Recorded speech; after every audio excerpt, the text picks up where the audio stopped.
why you don't need a business plan to start a business. I attended an entrepreneurship development program about 7 years ago, where participants were required to come up with an idea, research the market, write a bankable business plan under the supervision of a business development specialist, and defend your project before a panel at the end of the training. Majority of my classmates were employees and unemployed people. Only few of us had actually started a business at the time of attending, but everyone in that room was interested in starting or growing a business. During classes, we were often told that the business plan is like your business Bible, your most prized business tool, guiding you through your business journey and decisions.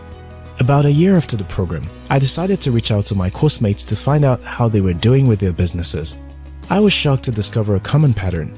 Those of us who already had a business before attending the program were still in business, but almost everyone who had no business before the program were yet to start one. It's hard to reach a conclusion on this experience alone, but in this video, you will learn why you don't need a formal business plan to start a business and what you need instead.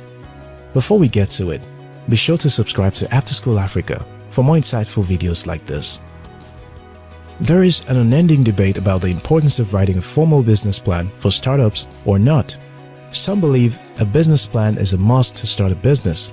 If you search for the keyword business plan on Amazon Bookstore, you'll get about 116,538 results.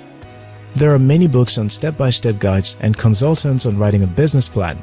Organizations and government agencies host business plan competitions for aspiring entrepreneurs every year. They all promote writing a formal business plan as a primary step to start a business. As a result, aspiring entrepreneurs spend months to years perfecting a business plan that includes financial projections, market research, and how they intend to sell to 2% of a larger population and make huge profit. However, the other group downplays its importance. Really? How important is a formal business plan to start a business? Imagine playing chess game with a planned out strategy. You have your smart moves mapped out even before the game starts. You start with your plan at heart, probably the 8-move checkmate. You've got it all figured out. Well, unless your opponent is an amateur, you are very likely to be disappointed as you get into the real game. Writing a traditional business plan before starting a business you have little to no experience in is like going to play a chess pro when the only thing you know about chess is how the pieces move. How successful businesses evolve. American Express started in 1850 as a regional freight express business equivalent to the United Parcel Services (UPS). But the company accidentally shifted into a financial services company to create American Express Traveler's Check. This was not part of the plan at the inception of the company, but in an attempt to exploit opportunities and solve an impending problem, the Traveler Check further evolved American Express towards financial and travel services. Here's another example. What is the first thing that comes to mind at the mention of the name HP? Computers, right? Was that part of the strategic business plan? In 1965, Hewlett-Packard, HP, designed its first small computer to add power to its instrument products. This was how the former chief executive, John Young, explained it. It was basically an under-the-bench thing. We didn't even call it a computer. We called it an instrument controller, although we knew computers will be important in the future. We wanted to maintain our reputation as an instrument company and did not want to be known as a computer company. HP didn't start as a computer company, but they evolved into one. This does not suggest that successful businesses do not make strategic business plans. Rather, they allow themselves to be flexible, adapt, and evolve their business according to opportunities and market need, and not based on a rigid business plan. This is a concept Jim Collins calls the evolutionary progress, based on the evolutionary theory of survival of the fittest. Try a lot of stuff, keep what works, discard those that don't work. In his book, Built to Last, he wrote, "Visionary companies make their best move by experimentation, trial and error, opportunism, and by accident." What looks like a brilliant foresight and pre-planning was often the result of, let's just try a lot of stuff and keep what works. They usually begin with small incremental steps, often in the form of quickly seizing unexpected opportunities, rather than spending time on formal business plan. For instance, had American Express not evolved into financial and travel services, it would have disappeared with most freight companies after the US government nationalized all freight express businesses in 1918, creating a catastrophic industrial disruption. This proves that the formal business plan does not fit the title of the business Bible for entrepreneurs. Rather, The entrepreneur is often guided by his intuition and drive for progress than a formal document. When you need a business plan.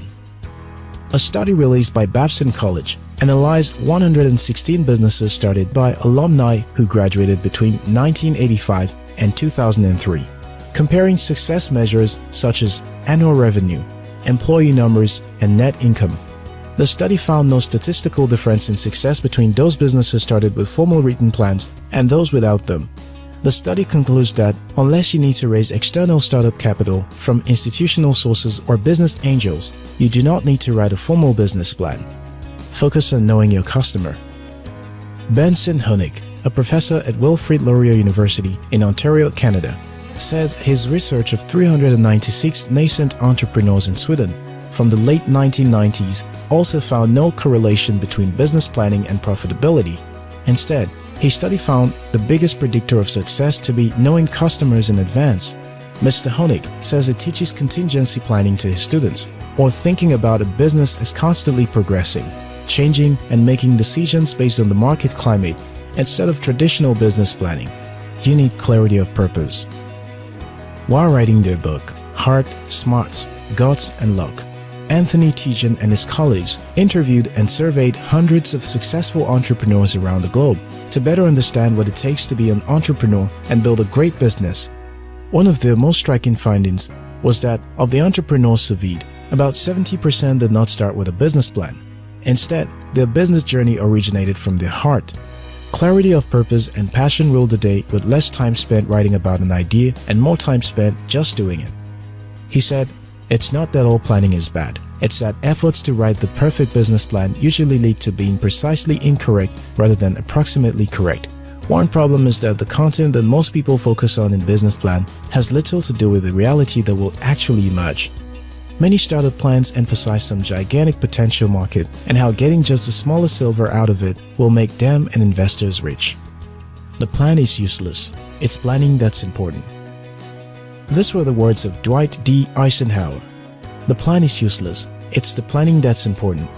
Most business plans are the works of people predicting the future, documenting uncertainties and making assumptions. Who would think spending a year creating a business plan is a good exercise, or that a document is more important than people, or that formal business plans signify success? The best content for your business plan is real-world data based on testing and experimenting ideas. The business planning process is what a steering is to driving. It takes constant adjustment and adaptation to stay on course. A more practical approach for entrepreneurs who aren't seeking external startup financing from venture capitalists or angel investors is to write a back-of-the-envelope plan with basic financial projection, such as cash flow, and fine-tune the business model after launching the business. Just do it. This is a concept of ready, fire, aim. Not ready, aim, fire. You plan as you go. Did you start your business with a formal business plan? Please share your experience in the comment section below. If you found this video helpful, we'll appreciate if you like and share it with someone. If you're yet to subscribe to After School Africa, now is a good time to hit the subscribe button. Until next time, your success matters.